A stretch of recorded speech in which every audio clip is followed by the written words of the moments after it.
श्री गणेशाय नमः। मौर मोड़वंशी वाले की जय। प्रिय भक्तों, आज से चौथे स्कंद की कथा प्रारंभ होने जा रही है।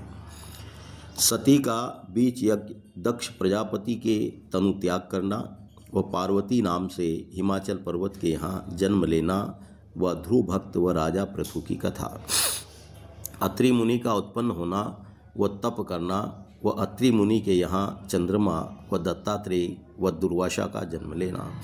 नर नारायण गिरापति व्यासदेव सुखदेव, बार बार बिनवो तुम्हें हरो विघ्न बुद्धिदेव। मैत्रेय ऋषीश्वर ने कहा कि हे विदुर, अब हम संसार उत्पन्न होने का हाल कहते हैं, सुनो। ब्रह्मा जी से मरीचि नाम बेटा उत्पन्न हुआ। उसके कश्यप व कला नाम दो पुत्र उत्पन्न होकर उसके आगे बहुत संतान हुई, जिसका हाल छठवें स्कंध में आवेगा। अब मैं स्वयंभू मनु के संतान का हाल कहता हूँ, सुनो। राजा स्वयंभू ने देहुति आदि 3 कन्या व उत्तानपाद व प्रियव्रत नाम 2 बेटे हुए। सो देहुति का विवाह कर्दम ऋषीश्वर से हुआ था, जिनके यहाँ कपिल देव भगवान ने अवतार लिया। उसका हाल में वर्णन कर चुका। अब दोनों बेटियों का हाल सुनो। एक कन्या का विवाह दक्ष प्रजापति से व दूसरी बेटी का विवाह रुचि प्रजापति से जब स्वयंभू मनु ने कर दिया, तब रुचि प्रजापति के उस कन्या से अत्रि नाम बेटा उत्पन्न हुआ। वह अत्रि से 3 बेटे हुए। इतनी कथा सुनाकर विदुर जी ने मैत्रेय ऋषीश्वर से कहा कि महाराज, तीनों बेटा उत्पन्न होने का हाल वर्णन कीजिए। तब मैत्रेय जी बोले कि हे विदुर, अत्रि ने भी ब्रह्मा जी की आज्ञा से ही संसार उत्पन्न करने की इच्छा रखकर मन में ऐसा विचार किया कि मेरे पुत्र को भी संसारी जीव उत्पन्न करना होगा। इस वास्ते पहले परमेश्वर का तप करके पीछे से संतान उत्पन्न करें, जिससे वह धर्मात्मा होवे। ऐसा विचार कर अत्रि मुनि ने अनुसूया अपनी स्त्री समेत तप करना आरंभ किया, पर नाम किसी देवता का न लेकर केवल करता करता कह के तप करते थे। जब 100 वर्ष तप करते बीत गए, तब ब्रह्मा, विष्णु व महादेव तीनों देवताओं ने जाकर अत्रि मुनि को दर्शन दिया। सो मुनीश्वर ने तीनों देवताओं की पूजा व स्तुति करके कहा कि महाराज, मैंने एक देवता का तप किया था, आप 3 देवताओं ने किस वास्ते मुझे दर्शन दिया? अब मैं अपनी कामना किससे मांगूं? यह वचन सुनकर विष्णु ने अत्रि मुनि को उत्तर दिया कि तुम तब करते समय नाम कर्ता का लेता था, सो हम तीनों मनुष्य कर्ता होकर एक एक काम उत्पत्ति व पालन व नाश जगत का करते हैं।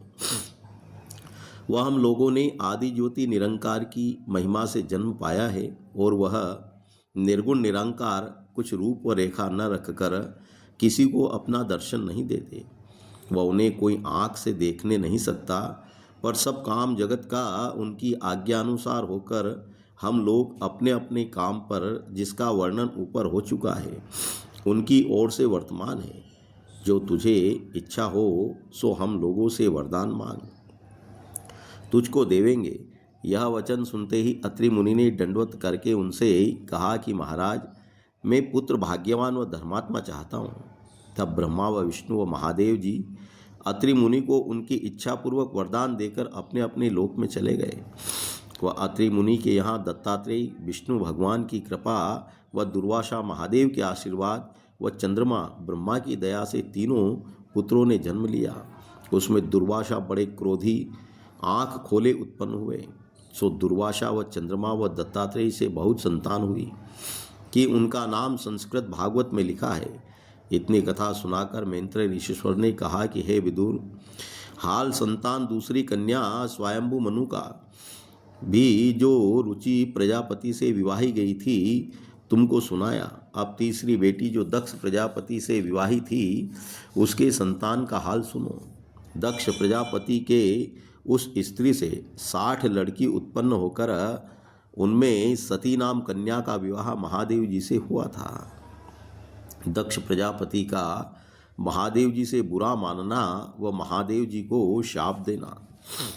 विदुर जी ने इतनी कथा सुनाकर मैत्रेय ऋषीश्वर से पूछा कि महाराज, सती जी ने अपना तन किस तरह त्याग किया था, इसका हाल वर्णन कीजिए। मैत्रेय ऋषीश्वर ने कहा कि सती जी का विवाह होने उपरांत एक दिन महादेव बहुत से देवता व ऋषीश्वरों समेत बीच सभा यज्ञ करने ब्रह्मा जी के बैठे थे। उस समय दक्ष प्रजापति वहां पर आए। सो सब किसी ने उठकर उन्हें बड़े आदर से बैठाला। पर उस समय शिवजी जो अपनी आंख बंद किए हुए बीच ध्यान परमेश्वर के मग्न थे, नहीं उठे।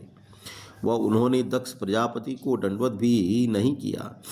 इस कारण दक्ष ने क्रोध करके कहा कि इनको लोग ज्ञानी व तपस्वी व सत्यवादी जो कहते हैं, यह बात झूठ होकर इनका नाम रथा देवताओं ने महादेव रखा है।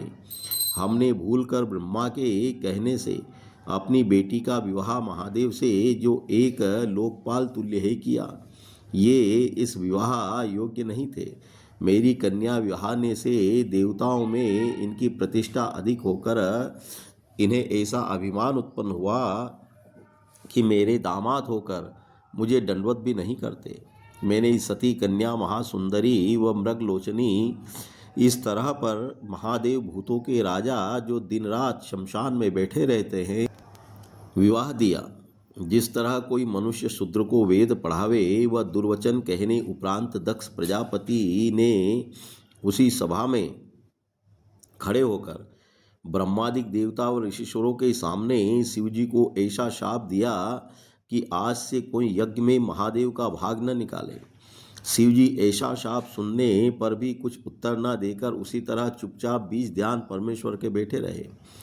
जब दक्ष ने ऐसा शाप देकर अपने घर को चले, तब नंदीगण ने विचारा कि देखो शिवशंकर भोलानाथ, हमारे स्वामी को बिना अपराध इस ब्राह्मण ने शाप दिया है, इसलिए मैं भी ब्राह्मण को शाप देता हूँ कि यह बात विचार के नंदीगण ने सब सभा वालों को सुनाकर कहा कि हे दक्ष, मैं तुझे व सब ब्राह्मणों को शाप देता हूँ कि ब्राह्मण लोग वेद व पुराण पढ़ने पर भी अंत अवस्था का सोच न रखे। वह अपनी पूजा व पाठ व तप व जप का फल मनुष्यों के हाथ रुपया पैसा लेकर बेचे। वह बिना प्रमाण किए सबको आशीष देवे। वह सब जगह भोजन करके धर्म व अधर्म का विचार न करे। यह शाप नंदीगण का सुनकर भृगु ऋषीश्वर ने जो उस सभा में बैठे थे कहा कि हे नंदीगण, तुमने बीच बदले अपराध करने दक्ष प्रजापति एक ब्राह्मण के सब ब्राह्मणों को व्यर्थ शाप दिया। इसलिए मैं भी महादेव के भक्त व सेवकों को शाप देता हूँ कि वह लोग मद्य पीकर परलोक का डर न रखे। वह अपने शरीर पर राख मलकर कानों में बड़ा छेद करावे। वह महादेव जी के समान योगियों का भेष बनावे। वह पूजा व पाठ करने का फल उन्हें प्राप्त न हुए। जब यह शाप हो चुका, तब दक्ष प्रजापति अपने स्थान पर आए। वह महादेव जी भी यह झगड़ा नंदीगण व भृगु ऋषीश्वर का देखते ही नंदी बेल पर चढ़कर कैलाश को चले गए। वह समाधि लगाकर परमेश्वर का ध्यान करने लगे। वह सब देवता व ऋषीश्वर आदि भी उस सभा में यह हाल देखने से उदास व दुखित होकर अपने अपने घर चले गए। वह दक्ष प्रजापति ने अपने घर पहुंचकर यह विचार किया कि मैंने देवता व ब्राह्मणों की सभा में ऐसा शाप दिया है कि कोई महादेव का भाग यज्ञ में न निकाले। पर इस बात को पहले मुझे आरंभ करना चाहिए। जब हम अपने घर यज्ञ करके सब देवता व ऋषीश्वर व ब्राह्मणों को बुलाकर महादेव का भाग यज्ञ में न देवेंगे, तब अधिक अपमान होकर कोई मनुष्य भी उनका भाग यज्ञ में नहीं निकालेगा। ऐसा विचार कर दक्ष प्रजापति ने वास्ते बढ़ने तेज व प्रकाश अपने यज्ञ की तैयारी करके सब देवता व दैत्य व ऋषीश्वर व तपस्वी व गंधर्व व किन्नर आदि को नेवता भेज दिया। सब देवता व ऋषीश्वर व गंधर्व आदि का अपने अपने विमानों पर चढ़कर दक्ष प्रजापति के यज्ञ में जाना व सती जी का कैलाश पर्वत से देखना। मैत्रेय जी बोले कि हे विदुर, जब दक्ष प्रजापति के नेवता भेजने से सब देवता व दैत्य व ऋषीश्वर व मुनि व ब्राह्मण व गंधर्व व किन्नर आदि अपनी अपनी स्त्रियों समेत अच्छा अच्छा गहना व कपड़ा पहनने व तैयारी करने उपरांत उत्तम उत्तम विमानों पर सवार होकर हंसते व खेलते व गाते व बजावते उनके यज्ञ में नेवता करने चले, तब सती जी ने कैलाश पर्वत पर महादेव जी के पास बैठी हुई उनके जाने का शब्द सुनकर लोगों से पूछा कि आज आकाश मार्ग में भीड़ दिखलाई देने का क्या कारण है। यह बात सुनकर महादेव जी के गण बोले कि दक्ष प्रजापति तुम्हारे पिता के यहाँ यज्ञ है, इसलिए सब देवता व ऋषिश्वर आदि अपनी अपनी स्त्रियों समेत वहाँ नेवता करने जाते हैं। ऐसा सुनते ही सती जी ने मन में उदास होकर कहा कि देखो, मेरे बाप ने अपने यज्ञ में और लोगों को नेवता भेजा, वह मुझे व महादेव जी को नहीं बुलाकर मेरा अपमान किया। कदाचित काम काज के भीड़ में भूल गए होंगे। सो माता व पिता व गुरु व मित्र के घर उत्सव हो तो बिना बुलाए भी वहाँ जाकर काम व टहल करना चाहिए, इसमें कुछ अपमान नहीं होता।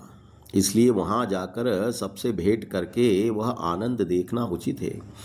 वह मेरे न जाने से देवतादि की स्त्रियां वहाँ इकट्ठी होकर आपस में कहेगी कि क्या भेद है जो दक्ष प्रजापति ने सती को नहीं बुलाया। इसमें हमारे माता व पिता की नाम धराई व मेरा अपमान होकर मरती समय तक इस बात का पछतावा मन में रह जाएगा। ऐसा विचार कर सती ने महादेव जी से विनय किया कि हे महाप्रभु, मेरे पिता के यज्ञ में सब देवता आदि अपनी अपनी स्त्रियों को साथ लेकर नेवता करने जाते हैं। कदाचित मेरे माता व पिता ने कामकाज के भीड़ में भूलकर आपको व मुझे नहीं बुलाया, सो मेरा व उनका एक वास्ता होकर बिना बुलाए जाने में कुछ लज्जा नहीं है। ससुर को पिता व गुरु के समान जानकर बिना बुलाए भी उस यज्ञ में जाना उचित है। वहाँ पर मेरी सब बहनें अपने अपने पति के साथ आवेगी। मुझे बहुत दिन से यह इच्छा थी कि कोई काम उत्सव का मेरे बाप के यहाँ होवे तो मैं भी तुम्हारे साथ वहाँ जाऊँ। सो आप दया करके मुझे अपने साथ लिए हुए वहाँ चलिए, सबसे भेंट होकर परम आनंद दिखलाई देगा। यह वचन सती का सुनते ही महादेव जी ने सब हाल शत्रुता दक्ष प्रजापति का सुनाकर कहा कि हे सती, तेरा पिता मुझसे शत्रुता रखता है। कदाचित वह मुझसे बुरा न मानता तो बिना बुलाए भी हम जाते। जो बिना बुलाए उसके यहाँ जाऊं और वह मुझे देखकर न आदर करे, वह अपना मुंह फेर लेवे या कोई दुर्वचन कहे तो इसमें अच्छा नहीं। किस वास्ते कि तीर व तलवार के घाव मलहम से भर जाते हैं, पर जिह्वा का घाव जो किसी के दुर्वचन कहने से कलेजे में पड़ जाता है वह किसी तरह अच्छा नहीं होता। उसकी औषध मिलना दुर्घट है। इसलिए मैं तेरे पिता के यज्ञ में नहीं जाऊंगा। जब शिव जी ने जाना अंगीकार नहीं किया तब सती जी ने विनयपूर्वक बोली कि आप नहीं जाते तो मुझको आज्ञा दीजिए। मेरे वास्ते अपने माता पिता के घर बिना बुलाए जाने में कुछ लज्जा नहीं है। यह वचन सुनकर महादेव जी ने कहा कि हे सती, दक्ष प्रजापति अपने राज्य व धन के मद में गर्वित होकर मेरी शत्रुता से तेरा भी अपमान करेगा, तब तुम बहुत सा दुख उठाओगी। वह तेरा निरादर होने से मुझे भी क्रोध उत्पन्न होगा। मेरे जाने में तेरा जाना भी किसी तरह उचित नहीं है। नारायण जी की इच्छा से सती ने उनसे समझाने पर भी ना मानकर फिर शिव जी से कहा कि मेरे वहाँ न जाने में अपनी 60 बहनों के निकट मेरा अनादर होकर वह लोग मुझको ताना मारेगी, इसलिए मेरे बिना गए नहीं बन पड़ती। मुझे आज्ञा दे तो जल्दी जाऊं। शिव जी ने ऐसा वचन सुनते ही मन में विचार किया कि देखो, सती ने आज तक कोई काम बिना आज्ञा मेरी नहीं किया था। आज यह जाने वास्ते ऐसा हट करके मेरा कहना नहीं मानती। इससे मुझे मालूम होता है कि इसके वास्ते वहाँ जाने में अच्छा न होगा। होनहार प्रबल होकर परमेश्वर की इच्छा में किसी का वश कुछ नहीं चलता। ऐसा विचार कर महादेव जी ने सती से कहा कि तू जान चली जा, तेरी खुशी इसका फल देखेगी।